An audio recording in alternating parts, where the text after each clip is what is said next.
Okay guys, I screwed up here, and I wanted to show you what I did to my Aglaonema Frosted Ghost here.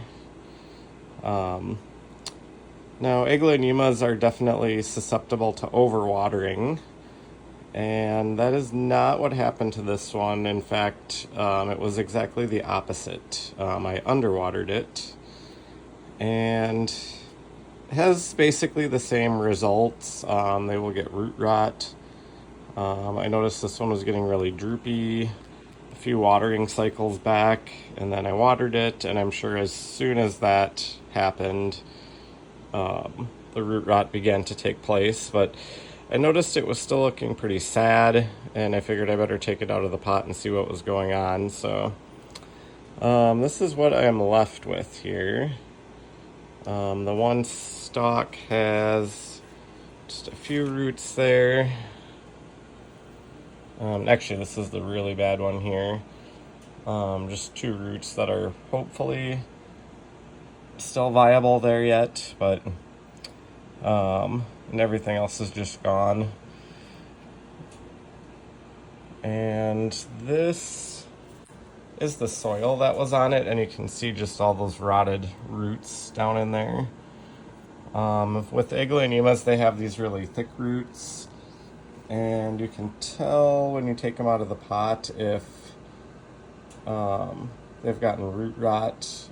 They basically just kind of deflate.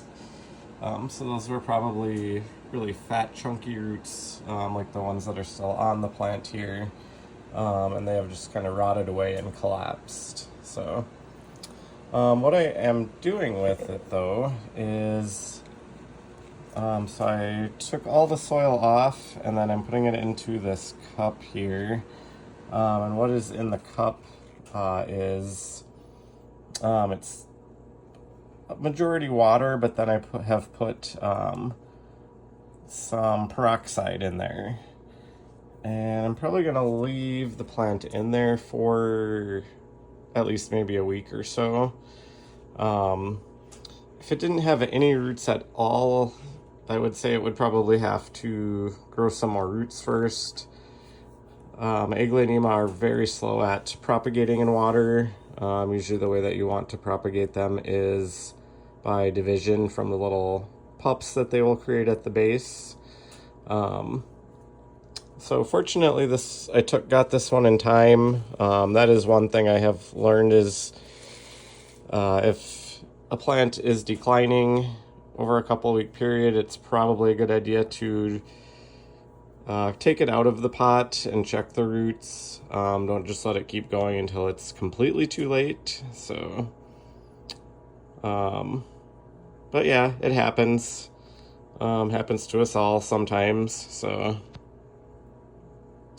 but yeah, what I will eventually do then is, especially with this one, since it has some roots, I'll probably leave it in the peroxide water for maybe a week or so, and then eventually I'll probably just go ahead and repot it into an appropriate sized pot for the size of the roots. And hopefully I can save this. It's a very beautiful Aglaonema. Fortunately, it is a fairly common one, so if it really goes south, I can always eventually get another one, but so yeah, watch out for that root rot. It's not fun.